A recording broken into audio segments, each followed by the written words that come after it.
Haur jaio berri bati galdetuko balitzaio zer gustatuko litzaiokeen, ziurtasun osoz erantzungo liguke amaren umetokira itzuli. Erditzea, erabateko babes eta sinbiosi egoeratik, bat-batean zailtasun izugarriei aurre egitearen egoerara pasatzea da.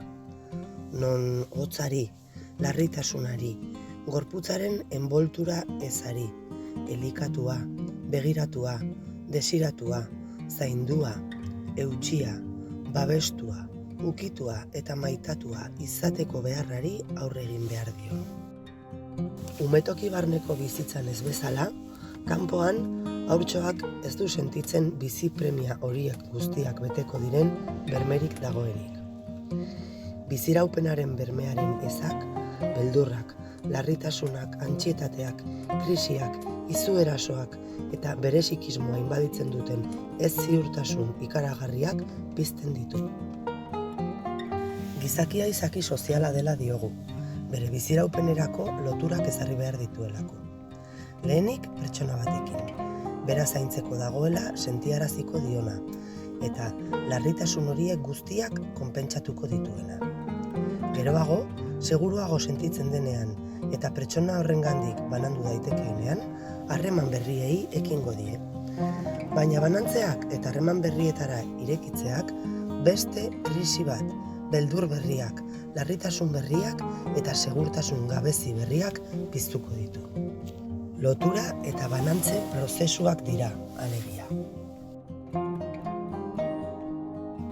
Bi prozesu horiek oso konplexuak eta sakonak dira, zalantzaz eta ziurgabetasunez beteak, eta pertsonaren psikismoa eraikitzeko oinarriak ezarriko dituzte.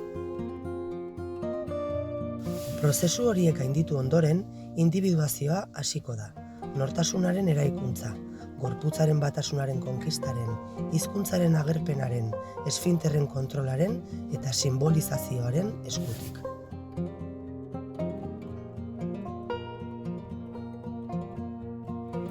Lotura eta banantze prozesu horiek zaintzen ez direnean, beldurrak, larritasunak eta segurtasun ezak betikotu egiten dira.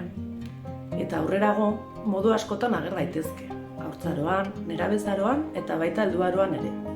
Besteak beste, somatizazioak eta gaixotasun mentalak ager daitezke.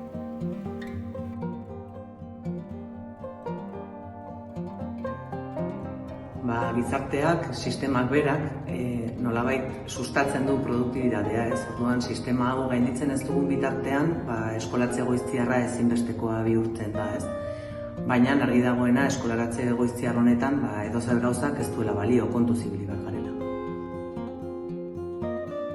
Haurreskolak espazio txikia, malgua, atsegina, erritmo egokikoa eta etapa honetarako prestatua izatea du ezaugarri. 0-3ko profesionalek prozesu horiek guztiak ezagutzen dituzte. Badakite lotura hori zertan datzan eta nola ezartzen den.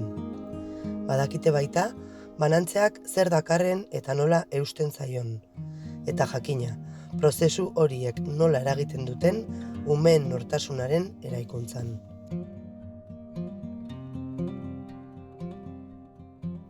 Haurreskola familia ingurunean lotura eta banatze prozesu horietan edo horiekin lotuta eman daitezken zailtasunak konpentsatzen lagundu dezake.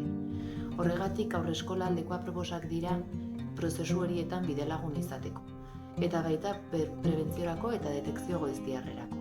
Horregatik hain zuzen, etapa honetan arreta goiztiarrerako doakoa den 0-3 zerbitzu bat dago. Haurreskolekin harreman etengabea eta zuzena duena, eta haurgei eroz eta gehiagori arreta ematen diona.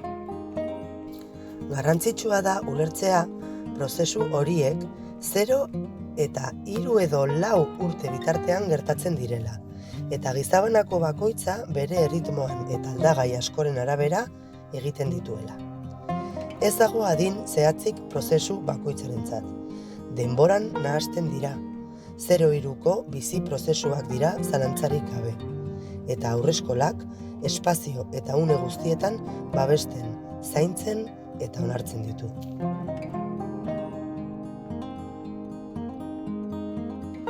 Zoritxarrez 0-6 etapa duela urte asko hautsi egin zen, eta adin hauekin lan egiten dugunok ondo dakigu, ume asko pasatzen direla aurreskolatik, 0-3tik, bigarren ziklora, 3-6ra, erabat heldugabeak.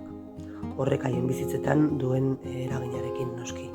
Orduan, kalitatezko eskola giza premietara egokituko litzatekena 0-6 eskola litzateke. Utopikoa dirudi konkista hau, inon ez ezinezkoa. Baina, 0-6aren ezean, salba dezagun 0-3 zikloa. Umeengatik, nerabeengatik eta etorkizuneko belaunaldiengatik. Ez diezaiogun errentagarritasunari lehentasuna eman. Defenda dezagun 0-3 zikloaren unibertsaltasuna, bai, baina aurreskoletan.